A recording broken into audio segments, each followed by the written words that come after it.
పేరుతో వినియోగదారులకు నిండా ముంచిన సాహితీ ఇన్ఫ్రా మోసం కేసులో కీలక పరిణామం చోటు చేసుకుంది. ఈ కేసుని దర్యాప్తు చేస్తున్న హైదరాబాద్ సిసిఎస్ పోలీసులు శుక్రవారం ఆంధ్రప్రదేశ్ రాష్ట్రం గుంటూరు జిల్లా పెదకాకాని మండలం కాజా గ్రామంలో 24 ఎకరాల సాహితీ భూములను తొలిసారిగా జప్తు చేయించారు.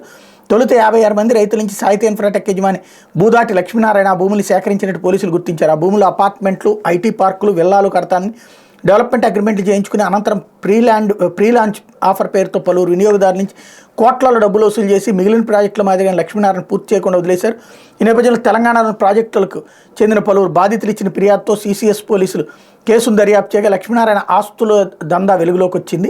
ఇటీవల పెదకాకాని భూముల వ్యవహారం వెల్లడి కావడంతో వాటిని జప్తు చేయించారు. తాజాగా ఆంధ్రప్రదేశ్కి వెళ్లిన సిసిఎస్ జప్తు ఉత్తర్వుల గురించి అక్కడ రైతులకి బాధితులు తెలియజేశారు. కొత్త వాళ్ళు ఎవరు మోసాల బారిన పడకుండా ఉండేందుకు ఆ ప్రాజెక్టు భూముల్లో నోటీస్ బోర్డులు పెట్టించారు. అక్కడ ఇంకెవరైనా బాధితులు ఉంటే హైదరాబాద్ సిసిఎస్ పోలీసులను సంప్రదించి ఫిర్యాదు చేయాలని నోటీస్ బోర్డులో పేర్కొన్నారు. ఎన్ఫోర్స్మెంట్ డైరెక్టరేట్ సైతం గతంలో ఈ సంస్థలకు చెందిన పలు ఆస్తులను జప్తు చేసింది.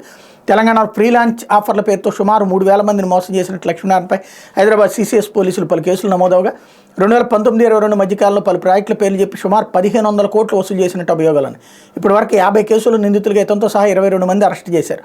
శుక్రవారం ఆంధ్రప్రదేశ్లో 24 ఎకరాలు జప్తు చేయడంతో పాటు సాహితీ ఇన్ఫ్రా, సాహితీ కన్స్ట్రక్షన్, సాహితీ ఆర్కిటెక్ట్ సంస్థలో సోదాలు నిర్వహించి పలు కీలక పత్రాలను స్వాధీనం చేసుకుంది. విశేషం ఏంటంటే వీళ్ళు ఎవరి కోసం ఇంత లాస్ అయ్యారన్నటువంటి వార్త రాయాలి. ఆ రోజున సాహితీ అన్నటువంటి సంస్థ ఆంధ్రప్రదేశ్లో అమరావతి ప్రాంతంలో కొంతమంది మహానుభావులకి ఇల్లు కూడా కట్టించిచ్చింది. తన ఆస్తుల్లో నుంచి రాజకీయ ట్రాప్లోకి ఇరుక్కుని నష్టపోయింది. అది ఆనాడు ఉన్నటువంటిది ఎవరు అన్నటువంటి తెలుసు.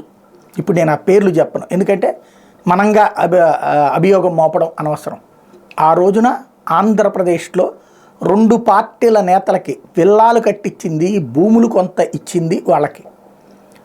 వాళ్ళ కోసమే అప్పటిదాకా చక్కగా నడుస్తున్న వ్యవస్థ నాశనం చేసుకున్నారు. అద్భుతమైనటువంటి కన్స్ట్రక్షన్ ఎక్స్పీరియన్స్ ఉన్నోళ్ళు రాజకీయ నాయకులకి రాజకీయాలలోకి దూరి రాజకీయ నాయకుల నుండి ఏదో ఆశించి దూరినో లేదా పర్మిషన్స్ కోసం వాళ్ళ ప్రాపకం కోసం ప్రయత్నిస్తే వాళ్ళ బ్లాక్మెయిల్కో వాళ్ళ అవసరాలకో లొంగినో కానీ ఇది తనని తాను నాశనం చేసుకుని పాపం ఆయన జైలు పాలయ్యాడు. కోట్ల రూపాయల బిజినెస్ చేయగలిగినటువంటి ఒక టైకూన్ లాంటి మంచి వ్యవస్థ నడిపినటువంటి సాహితీ కన్స్ట్రక్షన్స్ ఇప్పుడు జైలు పాలవ్వడానికి కారణం ఏంటంటే రాజకీయ చట్రాలలో ఇరుక్కుని నాశనమైనటువంటి రియల్ ఎస్టేట్ వ్యాపారం.